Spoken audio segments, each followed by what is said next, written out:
Di balik seragamnya yang anggun, polwan cantik asal Bogor bernama Rani menyimpan luka dan tekad yang tak biasa. Saat ia mengetahui sahabatnya menjadi korban sindikat perdagangan organ di Kamboja, ia rela menyamar sebagai TKW demi membongkar kejahatan itu dari dalam. Namun, penyamarannya membawanya jauh ke dalam jaringan gelap internasional yang melibatkan pejabat tinggi hingga oknum dalam negeri. Dari lorong-lorong gelap Phnom Penh hingga ruang sidang di Jakarta, Rani mempertaruhkan segalanya, termasuk nyawanya, untuk satu tujuan, menegakkan kebenaran yang selama ini dikubur dalam-dalam. Inilah kisah perjuangan luar biasa seorang wanita Indonesia melawan sistem korup demi menyelamatkan banyak nyawa tak bersalah. Episode 1. Gadis Bogor yang disayang negeri. Namanya Rani Ayuning Tias, seorang polwan muda asal Bogor yang dikenal karena kecantikannya yang alami dan kecerdasannya dalam menyelesaikan kasus. Rambutnya panjang terurai, wajahnya lembut namun tegas, dan langkahnya selalu mantap saat mengenakan seragam kebanggaannya. Ia berdinas di Polda Jawa Barat dan sering ditugaskan di lapangan. Keberaniannya membuat namanya harum, bahkan dipuji oleh atasan karena mampu mengungkap kasus korupsi dalam tubuh kepolisian daerah. Namun di balik senyum dan prestasinya, Rani menyimpan luka yang dalam. Ia tengah mengandung anak dari seorang petinggi bank swasta terkenal di Jakarta yang selama ini menjalin hubungan gelap dengannya. Rani tak pernah berniat mempermalukan siapapun. Ia hanya ingin anaknya lahir dalam kondisi yang layak dan penuh cinta. Tapi takdir justru mengarahkannya ke jalan yang penuh air mata. Petinggi itu menolaknya, bahkan menggunakan pengaruhnya agar Rani dipindahkan secara mendadak ke unit pelayanan masyarakat, tempat yang ia anggap sebagai tempat buangan. Rani merasa dikhianati. Ia sadar, jika terus bertahan, bukan hanya karirnya yang hancur, melainkan juga hidup anak dalam kandungannya. Rani pun mengambil keputusan besar, mengundurkan diri secara diam-diam, menyimpan seluruh dokumen penting, dan menyusun rencana untuk pergi jauh, ke luar negeri, demi mencari ketenangan dan arti hidup baru. Ia belum tahu kemana tujuannya, tapi sebuah kabar mengejutkan dari temannya di Batam membuatnya menoleh ke satu tempat yang tak pernah ia bayangkan sebelumnya, Kamboja. Episode 2. Menyamar jadi TKW demi sebuah hidup baru. Rani tiba di Batam dengan membawa satu koper kecil dan ransel berisi dokumen penting, paspor, serta beberapa pakaian longgar yang menutupi kehamilannya yang mulai terlihat. Ia bertemu dengan Yuni, temannya sejak pelatihan dulu, yang kini bekerja sebagai relawan LSM penanganan buruh migran. Yuni memberitahunya tentang program tenaga kerja wanita ke Kamboja, yang sebagian besar bekerja sebagai asisten rumah tangga atau pelayan restoran. Namun yang membuat Rani tertarik bukan pekerjaannya, melainkan berita miring soal banyaknya TKW yang hilang secara misterius di Kamboja, bahkan beberapa ditemukan tanpa organ tubuh. Yun, ada yang janggal di situ. Kalau benar ada jaringan perdagangan organ, aku harus tahu siapa dalangnya, ucap Rani, matanya tajam menyimpan kemarahan. Yuni sempat menahan Rani agar tak ikut campur, apalagi dalam kondisi hamil. Tapi tekad Rani sudah bulat. Ia mendaftar sebagai TKW dengan identitas palsu, mengubah nama menjadi Rina Aulia, dan dalam hitungan hari, ia berada di dalam pesawat menuju Phnom Penh. Setibanya di sana, Rani langsung ditempatkan di sebuah apartemen kecil bersama 5 perempuan lain dari berbagai daerah di Indonesia. Semuanya terlihat lesu, seperti menyimpan luka dalam diam. Dan saat malam tiba, Rani mulai mendengar bisikan dari salah satu di antara mereka. Kamu harus hati-hati, kalau kamu dipanggil malam-malam oleh orang berkacamata hitam itu, artinya kamu gak bakal balik lagi. Rani menggenggam perutnya yang mulai membesar. Dalam hati ia berjanji, aku tidak datang ke sini untuk mati.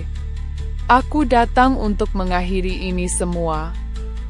Episode 3. Malam penuh teror di apartemen kotor.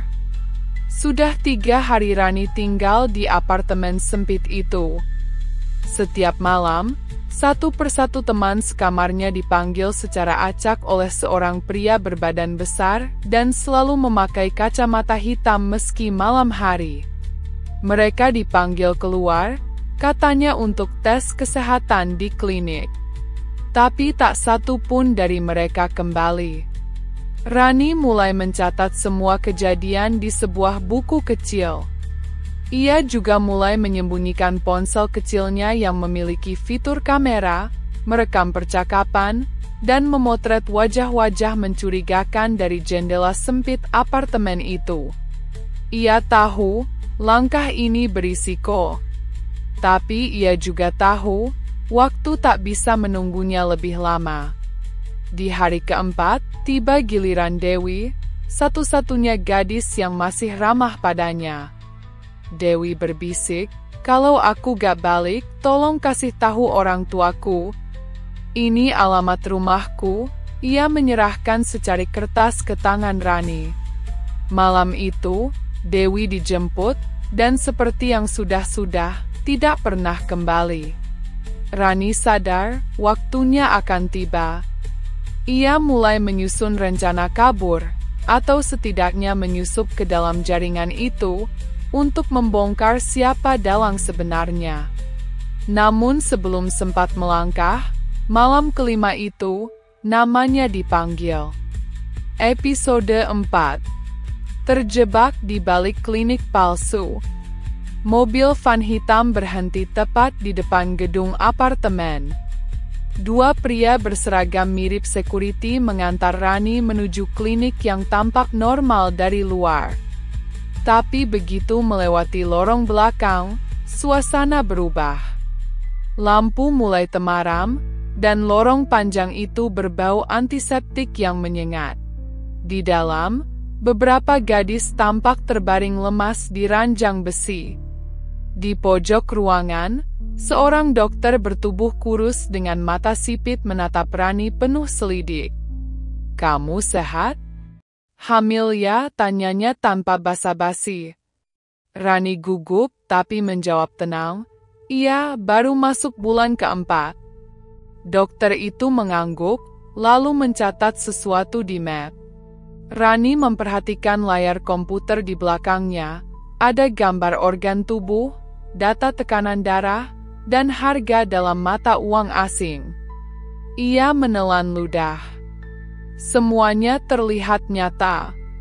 Namun sebelum ia sempat menggali lebih banyak, salah satu petugas membisikkan sesuatu ke dokter, dan pria berkacamata hitam masuk ke ruangan.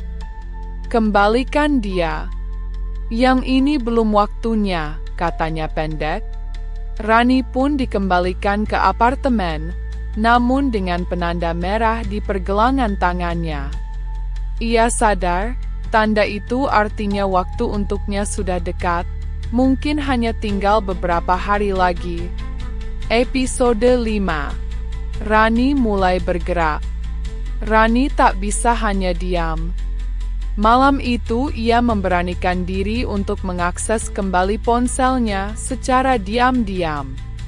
Ia berhasil mengirimkan video pendek ke kontak lama, temannya di Interpol Jakarta yang pernah bekerja bersamanya dalam kasus narkoba lintas negara. Pesan singkatnya hanya satu, "Aku di Kamboja. Jaringan perdagangan organ. Lokasi terlampir. Segera." Namun sinyal tidak stabil. Rani tahu, jika pesan itu tidak sampai, maka ia tak punya kesempatan kedua. Ia mulai mendekati satu persatu gadis yang tersisa, membujuk mereka untuk melarikan diri bersama. Tapi banyak yang takut, trauma, bahkan putus asa. Hingga seorang gadis asal Medan, Maya, akhirnya mau bekerja sama. Kalau kau punya rencana, aku ikut, tapi cepat. Mereka bisa datang kapan saja. Rani mulai menyusun peta dari ingatannya. Jalur keluar dari gedung, jadwal kedatangan mobil van, bahkan siapa saja penjaga yang bisa disuap. Ia tahu, satu kesalahan bisa berakibat maut. Tapi tak ada jalan lain. Ia tak hanya ingin selamat, ia ingin menghancurkan seluruh jaringan kotor ini dari dalam. Episode 6. Penyusupan ke markas rahasia. Rani dan Maya akhirnya berhasil keluar dari apartemen itu dengan menyusup ke dalam van pengantar sampah yang setiap pagi datang menjemput limbah dari klinik. Mereka bersembunyi di antara tumpukan kardus dan kantong hitam. Sopirnya tak curiga, karena mereka sebelumnya sudah menyuap salah satu petugas kebersihan yang bersimpati setelah melihat kondisi para gadis. Mereka turun di pinggiran distrik Meanche, daerah industri di Kamboja yang dipenuhi gudang tua. Maya menunjukkan arah. Kak, aku pernah diajak ke tempat ini. Kayaknya pusatnya di sini. Mereka pun mengendap menuju sebuah bangunan bertembok tinggi dengan penjagaan ketat.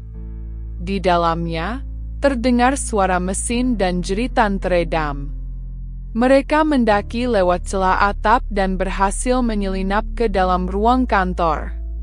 Di sana, Rani memotret dokumen penting, rekaman video, dan data komputer yang menunjukkan bukti lengkap, jaringan perdagangan organ internasional, dokter dari beberapa negara, dan kolaborator dari beberapa oknum pejabat Indonesia yang menjadi perantara pengiriman.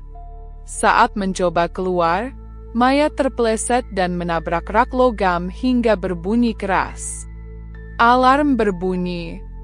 Mereka harus kabur, dan hanya ada satu jalan, melalui saluran air di bawah tanah. Basah, gelap, dan pengap, tapi mereka tak punya pilihan lain. Episode 7. Pelarian berdarah di bawah tanah. Saluran itu sempit dan licin. Suara langkah kaki mengejar dari atas.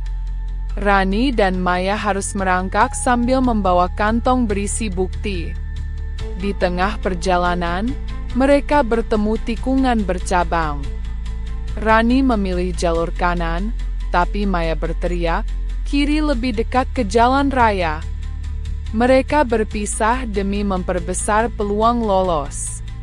Rani hampir pingsan karena bau menyengat dan luka di kakinya akibat pecahan kaca sebelumnya. Tapi ia terus maju. Sampai akhirnya ia menemukan jalan keluar di balik terowongan tertutup terpal plastik. Di luar, jalan sepi. Ia berhasil naik ke atas sebuah truk pengangkut barang yang sedang berhenti, dan bersembunyi di dalamnya. Sementara Maya belum terlihat. Tapi Rani tak bisa menunggu. Ia harus bergerak. Di dalam truk, ia membuka ponsel dan menemukan pesan balasan, lokasi diterima. Tim kami bergerak. Bertahan di tempat aman. Tangannya gemetar. Misinya belum selesai. Tapi setidaknya, dunia luar kini tahu apa yang terjadi di dalam sana. Episode 8. Jaringan terbongkar, bahaya baru muncul. Pagi harinya, Rani tiba di sebuah rumah aman milik komunitas aktivis Indonesia di Phnom Penh. Di sana ia disambut oleh aktivis bernama Bayu, mantan jurnalis yang kini aktif membongkar kejahatan lintas negara. Bersama Bayu, Rani mulai mengirim data dan rekaman yang berhasil ia bawa ke pihak Interpol dan media internasional.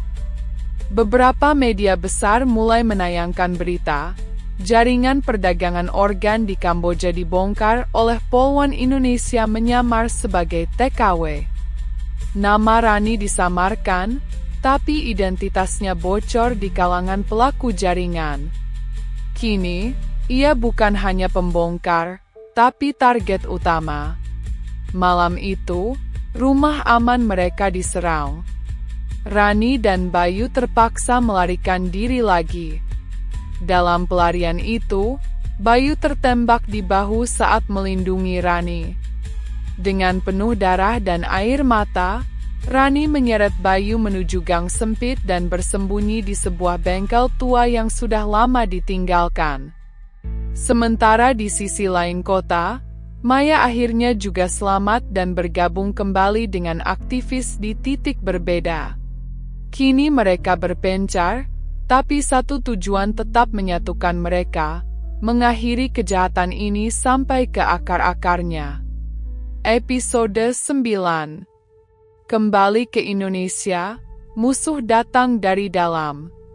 Dengan bantuan aktivis dan kedutaan, Rani akhirnya berhasil dievakuasi pulang ke Indonesia melalui jalur diplomatik rahasia.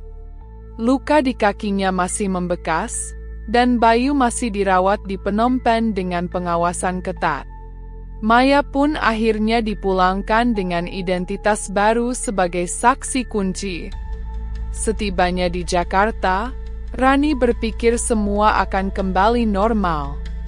Namun, kenyataannya berbeda.